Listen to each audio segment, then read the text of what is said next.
welcome to our channel. So in this video we are going to proceed with exercise 1.3. Last video में student हमने subset, universal set, power set इन तीनों पे बहुत अच्छे से डिस्कशन कर लिया था और कुछ एग्जांपल्स भी हमने किए थे सबसेट के ऊपर। इस वीडियो में हम यूनिवर्सल सेट, पावर सेट और सबसेट पे जो भी हमारे क्वेश्चन बनते हैं एक्सरसाइज 1.3 के, वो सारे क्वेश्चंस हम सॉल्व करेंगे। तो जल्दी से इस वीडियो को स्टार्ट करते हैं और एक्सरसाइज 1.3 को खत्म करते हैं। सो एक्सरसाइज 1.3 का फर्स्ट क्वेश्चन देखिए स्टूडेंट्स, मैं बुक में से रीड कर रही हूँ, आपको स्क्रीन पे दिख जाएगा। So make correct statement by filling in the symbol. ये सबसेट है और सबसेट नहीं है इन द ब्लैंक स्पेसेस। हमें कुछ सेट्स दिए हुए हैं, ठीक है, पेयर ऑफ सेट्स दिए हुए हैं हमें। अब हमें ये बताना है कि ये एक सेट दूसरे सेट का सबसेट है या नहीं है। अगर सबसेट है तो हमें कौन सा साइन लगाना है, ये वाला साइन लगाना है अगर सबसेट है, और अगर सबसेट नहीं है तो हमें ये वाला साइन यूज करना है, ठीक है। तो सबसेट क्या होता है स्टूडेंट्स, हमने लास्ट वीडियो में डिस्कस किया था। अगर किसी एक सेट के सारे एलिमेंट्स दूसरे सेट में भी प्रेजेंट है तो वो जो हमारा सेट है वो उस दूसरे सेट का सबसेट होगा। कहना क्या चाह रही हूँ, अगर एक सेट है ए और एक सेट है बी, अगर ए सेट के सारे एलिमेंट बी सेट में प्रेजेंट है तो ए हमारा सबसेट होगा बी सेट का, ठीक है। और जो बी होगा ये क्या होगा हमारा, ये होगा हमारा super set. So see the first part, एक हमारे पास सेट गिवन है 2, 3, 4 और एक हमारे पास सेट है 1, 2, 3, 4, 5, ठीक है। तो ये हमारे पास दो सेट है स्टूडेंट्स और हमें ये देखना है कि एक सेट दूसरे सेट का सबसेट है या नहीं है। अगर सबसेट है तो सबसेट वाला साइन यूज करना है, अगर नहीं है तो ये वाला साइन यूज करना है कि ये क्या डिनोट कर रहा है कि एक सेट दूसरे सेट का सबसेट नहीं है। तो अब देखिए यहाँ पे इस सेट में क्या प्रेजेंट है, 2 प्रेजेंट है, इस सेट में 2 प्रेजेंट है, यहाँ पे भी 2 प्रेजेंट है, यहाँ पे 3 प्रेजेंट है, यहाँ पे भी 3 प्रेजेंट है, यहाँ पे 4 प्रेजेंट है, यहाँ पे भी 4 प्रेजेंट है। तो ये जो सेट है हमारा स्टूडेंट्स, ये इस सेट का सबसेट होगा और ये जो सेट होगा स्टूडेंट्स इसको हम क्या बोलेंगे, सुपर सेट, ठीक है। अगर स्टूडेंट्स ऐसा होता कि इस सेट में भी 2, 3 और 4 प्रेजेंट होते तो ये कौन सी कंडीशन हो जाती स्टूडेंट्स, ये वो हो जाती कि ए जो है वो बी का सबसेट है और बी जो है वो भी ए का सबसेट है। तो जो ए होगा और जो बी होगा वो इक्वल सेट्स होंगे। ये कंडीशन हमने लास्ट वीडियो में डिस्कस की थी ना। सो सी द सेकंड पार्ट, एक सेट है जिसमें ए बी सी एलिमेंट है और एक सेट है जिसमें बी सी डी एलिमेंट है, ठीक है। एक सेट में ए बी सी एलिमेंट है और एक सेट में है बी सी और डी, ठीक है। एक सेट ये, एक सेट हमारे पास ये। अब देखिए इसमें है ए बी सी, इसमें ए नहीं है स्टूडेंट्स, बी और सी है, इसीलिए ये जो सेट है स्टूडेंट्स हमारा, ये दोनों सेट एक दूसरे के सबसेट नहीं है या फिर इनमें से कोई भी एक सेट किसी दूसरे सेट का सबसेट नहीं है। तो यहाँ पे हम ये वाला साइन यूज करेंगे, हम इससे डिनोट करेंगे कि ये जो सेट है ये इस सेट का सबसेट नहीं है, या फिर हम ये वाला भी साइन यूज कर सकते हैं। इससे ये डिनोट होगा कि ये जो सेट है ये इस सेट का सबसेट नहीं है। Now see the third part student, एक हमारे पास सेट गिवन है सेट बिल्डर फॉर्म में। क्या बोल रहा है वो set, x such that x is a student of class 11th of your school। एक सेट है हमारे पास जिसमें x रिप्रेजेंट कर रहा है उन स्टूडेंट्स को, x हमारा रिप्रेजेंट कर रहा है उन स्टूडेंट्स को जो क्लास 11th में पढ़ते हैं, ठीक है। और जो हमारे पास दूसरा सेट है इसको मैं ए सेट मान रही हूँ स्टूडेंट्स, ठीक है। और जो मेरे पास दूसरा सेट है स्टूडेंट्स वो क्या है, x such that x student of your school। जो x है वो क्या है, तुम्हारे स्कूल का स्टूडेंट है। एक में तो क्लास 11th का स्टूडेंट है वो, और एक सेट में क्या है वो स्कूल का स्टूडेंट है तुम्हारे, ठीक है।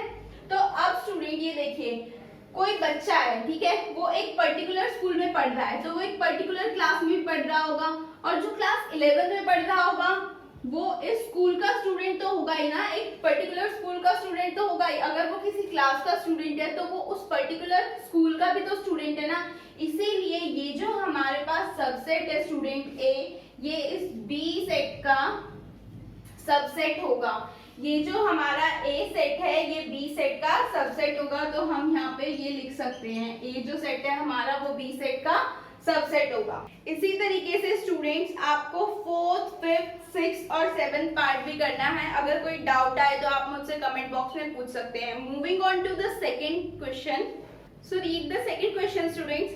Examine whether the following statements are true or false. अब हमें ये बताना है कि ये जो statements हमें given है ये true है या false है. So see the first statement. एक सेट है A, B और उसको इस टाइप से लिखा हुआ है. एक हमारा दूसरा सेट है B, C, A. अब हमें ये बोल रहा है कि ये जो हमारे पास सेट है ये इस सेट का सबसेट नहीं है. तो ये क्या ट्रू है या फॉल्स है? अब देखिए यहाँ पे A है, B है, यहाँ पे भी B है, A है. मतलब ये क्या है स्टूडेंट्स? ये जो सेट है ये इस सेट का सबसेट है क्योंकि इस सेट के सारे एलिमेंट्स इस वाले सेट में भी प्रेजेंट है. तो ये स्टेटमेंट हमारी फॉल्स है. ठीक है. Moving on to the next statement, read कीजिए. एक हमारे पास सेट गिवन है A, E जिसके एलिमेंट है और एक हमारे पास सेट गिवन है X such that X is a vowel in English alphabet. English alphabet. ठीक है. तो अब देखिए स्टूडेंट्स हमारे वोवेल्स कौन कौन से होते हैं? A, E, I, O and U. ये हमारे वोवेल्स होते हैं स्टूडेंट्स. अब इस सेट में क्या प्रेजेंट है? इस सेट में A और E प्रेजेंट है. और अगर इस सेट बिल्डर फॉर्म को मैं रोस्टर फॉर्म में कन्वर्ट करूं तो ये जो सेट होगा स्टूडेंट्स वो कुछ ऐसा दिखेगा. ठीक है. ये क्या है? Set of vowel. और X इसमें क्या रिप्रेजेंट कर रहा है? एक वोवेल को रिप्रेजेंट कर रहा है. तो ये जो हमारा सेट है ये इस सेट का सबसेट होगा क्योंकि A, E दोनों वोवेल हैं और ये दोनों एलिमेंट स्टूडेंट्स इस सेट ऑफ वोवेल वाले सेट में भी प्रेजेंट है. इसीलिए ये जो हमारी स्टेटमेंट है स्टूडेंट्स ये है ट्रू. इसी तरीके से आपको बाकी के बचे हुए पार्ट्स भी करने हैं स्टूडेंट्स. अगर कोई भी डाउट आए तो आप मुझसे पूछ सकते हैं कमेंट सेक्शन में. So now let's read the question number 4. Let A is a set. A एक सेट है हमारे पास. ये हमारे पास A सेट है. Which of the following statements are incorrect and why? ये हमारे पास कुछ स्टेटमेंट दी हुई है स्टूडेंट्स. अब उसने हमसे पूछा है कि इन स्टेटमेंट्स में से कौन सी स्टेटमेंट गलत है और क्यों है वो गलत. ठीक है. तो इसको करते हैं एक बार. See here. पहले सबसे पहले एलिमेंट्स देखो A के क्या क्या है. A सेट के हमारे पास एलिमेंट्स है 1, 2. उसके बाद स्टूडेंट्स ये जो है ये एक एलिमेंट है 3, 4 एक एलिमेंट है A का. ठीक है. ये कोई सेट नहीं है जो इस A सेट में इंक्लूड हुआ है. ये एक एलिमेंट है. ठीक है. और 3, 4 कोई सबसेट भी नहीं है. ठीक है. ये भी गलत है. अगर ये एलिमेंट एक और ब्रेसेस में इंक्लूड होता तो फिर हम इसको सबसेट बोलते. लेकिन ये अब क्या है? अकेला ये एक एलिमेंट है. ओके. सो देखिए अब 5 भी जो है वो हमारा एक एलिमेंट है students. So let's move on to the first statement. First statement क्या है हमारी? 3, 4 is a subset of A. ये स्टेटमेंट इनकरेक्ट है स्टूडेंट्स. क्यों? क्योंकि 3, 4 एक हमारा एलिमेंट है. ये सबसेट नहीं है. ठीक है. उसके बाद देखिए second statement 3, 4 belongs to A. ये स्टेटमेंट हमारी करेक्ट है. 3, 4 हमारा एक एलिमेंट है A का. ठीक है. उसके बाद थर्ड स्टेटमेंट देखिए 3, 4 जो हमारा एलिमेंट है उसको एक और ब्रेसेस में इंक्लूड किया हुआ है. अब ये हमारा सबसेट होगा स्टूडेंट्स. ठीक है. तो ये हमारी स्टेटमेंट जो है ये करेक्ट है. अब ये सबसेट क्यों होगा स्टूडेंट्स और ये सबसेट क्यों नहीं है? अब मान लीजिए आप एक एग्जांपल लीजिए. जब हमने पावर सेट बनाया था आपको याद होगा. मान लीजिए हमारे पास एक सेट है A जिसमें 1 और 2 हमारे एलिमेंट्स है. ठीक है. तो इसका पावर सेट हम कैसे बनाते थे? पहले 1 को लिखते थे ब्रेसेस के अंदर. उसका एक सेट ये एक सेट की तरह हम देखते थे ना स्टूडेंट्स. 1 एक हमारा सेट है. ठीक है. उसके बाद जो 2 है उसको भी हम सेट की तरह रिप्रेजेंट करते थे एक सेट में कि एक हमारे पास सेट है उसमें सिर्फ एक ही एलिमेंट प्रेजेंट है. फिर हम इन दोनों को एक सेट में लिखते थे. ठीक है. तो स्टूडेंट्स जब हम इस एलिमेंट को उठा के इस ब्रेसेस में लिख रहे हैं तभी ये सेट बन रहा है. लेकिन यहाँ पे स्टूडेंट्स हमने क्या किया था? हमने सिर्फ एलिमेंट को उठा के रखा था और फिर कहा था कि ये सबसेट है A का. तो ये कहना गलत है. इसीलिए जब हमने यहाँ पे उस एलिमेंट को ब्रेसेस के अंदर रखा और हमने कहा कि ये अब सबसेट है A का, तो ये बिल्कुल ठीक है. आपको इस लॉजिक से समझ आ गया होगा. जब हम पावर सेट बनाते थे तब भी ऐसे ही करते थे. एलिमेंट्स को उठा के ब्रेसेस के अंदर रखते थे और बोलते थे कि ये हमारा जो है सेट है आई मीन सबसेट है A का. ठीक है. फोर्थ पार्ट देखिए 1 is an element of A. तो ये भी स्टेटमेंट हमारी करेक्ट है. 1 जो है वो A का एलिमेंट है. ठीक है. उसके बाद 1 इज अ सबसेट ऑफ ए नहीं, अगर 1 ऐसे होता ब्रेसेस के अंदर तो हम बोलते कि ये सबसेट है, लेकिन अब यहाँ पे ये 1 क्या है, ये एलिमेंट है, ये सबसेट नहीं है यहाँ पे। ओके, उसके बाद 6 पार्ट देखिए, 1 2 5 सबसेट है ए के, 1 2 5 सबसेट है ए के, ठीक है, ये स्टेटमेंट बिल्कुल करेक्ट है स्टूडेंट्स। उसके बाद जो हमारी 7th स्टेटमेंट है वो है 1 2 5 एलिमेंट है ए के, ये स्टेटमेंट हमारी गलत है स्टूडेंट्स। क्यों? क्योंकि जब हम ऐसे लिखेंगे तो ये एक पूरा का पूरा एलिमेंट हो जाएगा, लेकिन यहाँ पे स्टूडेंट्स क्या है, 1 अलग एलिमेंट है, ठीक है, 2 अलग एलिमेंट है, 5 अलग एलिमेंट है। अगर इस सेट में कहीं पे भी हमें 1 2 5 ऐसे गिवन होता सेट में, जैसे हमें 3,4 गिवन है, अगर हमें 1 2 5 ऐसे गिवन होता तो हम बोलते कि ये जो हमारा सेट है ये ए सेट का एलिमेंट है, लेकिन यहाँ पे हमारे पास गिवन नहीं है ये चीज, 1 2 5 ए सेट के एलिमेंट है, तो ये क्या है स्टूडेंट, स्टेटमेंट, ये स्टेटमेंट गलत है। उसके बाद ये सबसेट तो होगा स्टूडेंट, लेकिन ये एलिमेंट नहीं होगा, हम इसको सबसेट बोल सकते हैं लेकिन एलिमेंट नहीं बोल सकते हैं। So let's move on to the 8th part. 1 2 3 is a subset of A. ये पार्ट भी स्टूडेंट हमारा गलत है। क्यों? क्योंकि 1 और 2 को अगर हम लिखेंगे ऐसे तो ये पार्ट हमारा ठीक है, ये कहना हमारा ठीक होगा कि 1 और 2 जो है उसको हमने एक सेट में लिख दिया, तो अब ये क्या है, ये सबसेट बन गया ए सेट का।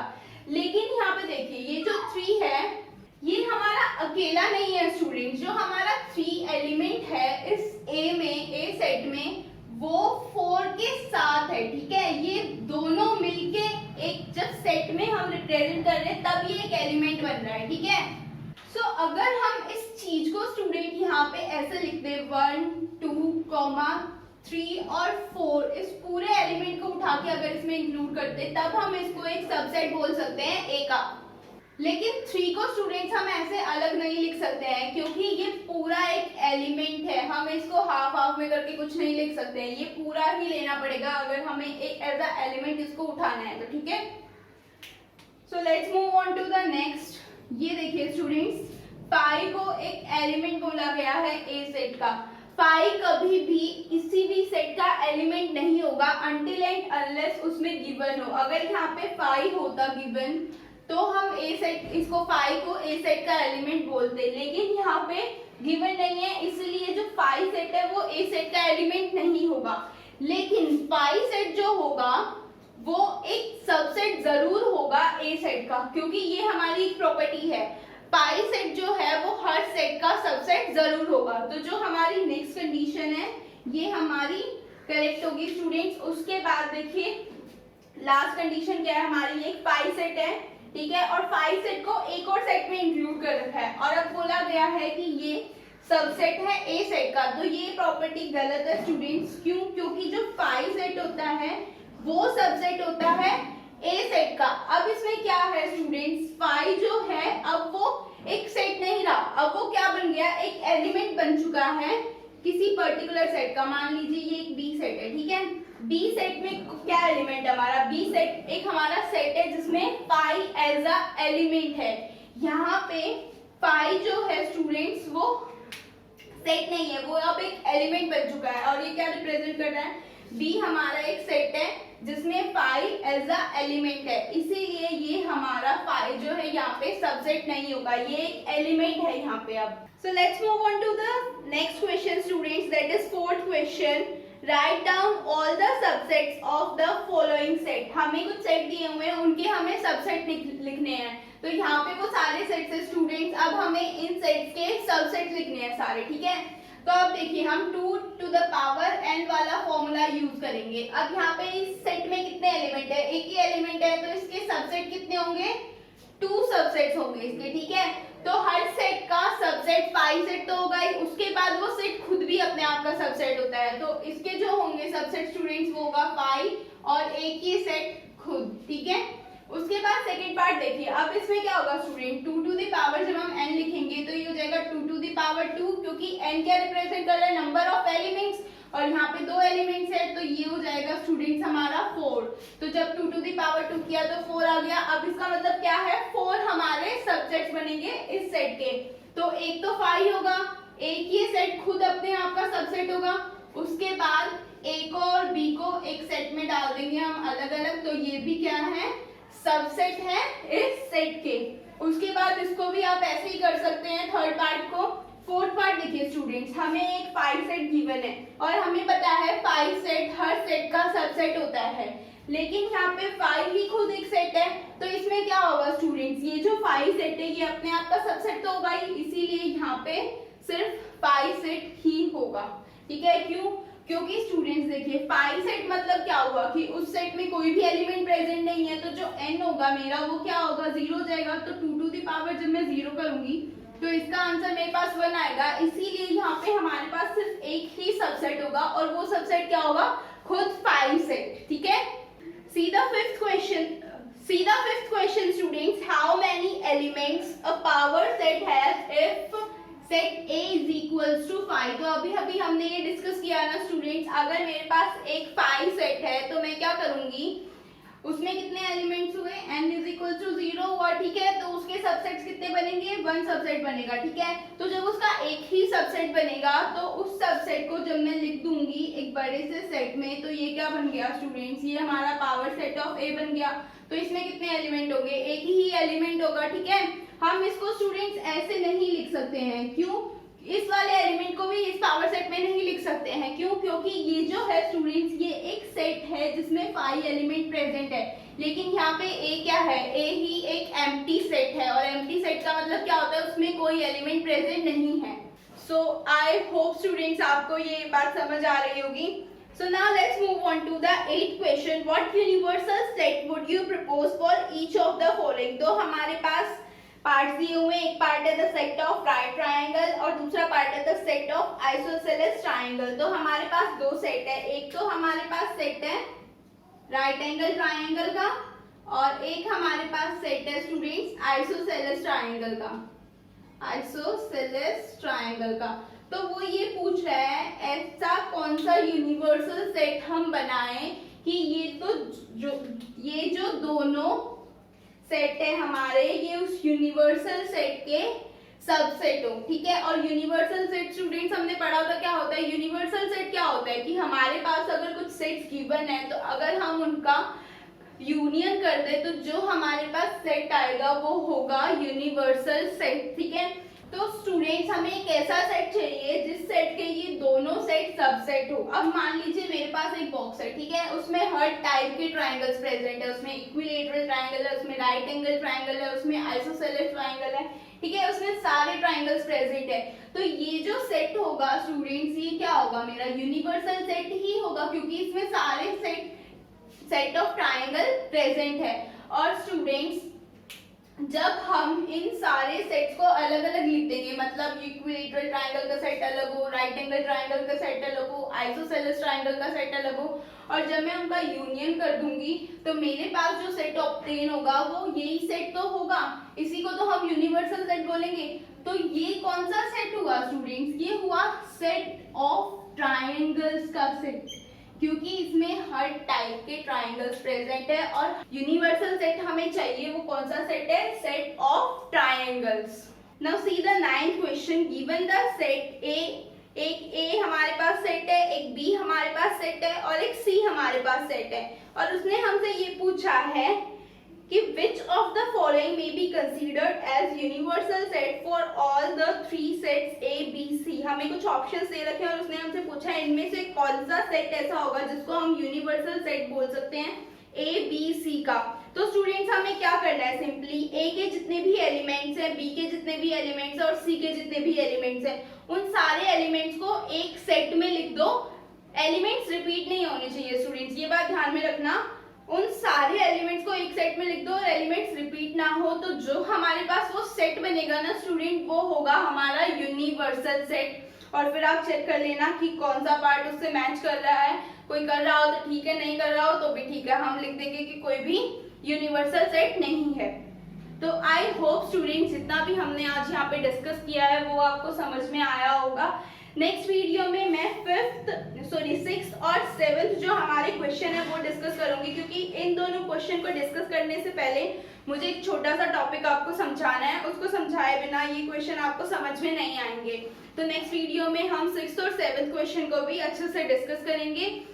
जितने भी मैंने यहाँ पे आज ये क्वेश्चन कराए हैं, इसके जो भी पार्ट्स हमने छोड़े हैं उनकी प्रैक्टिस जरूर कर लेना स्टूडेंट्स, वरना ये क्वेश्चन शायद आपको समझ नहीं आएंगे। आई होप आपको ये वीडियो पसंद आई हो, तो वीडियो को लाइक जरूर करें और चैनल को सब्सक्राइब जरूर करें। Thank you so much.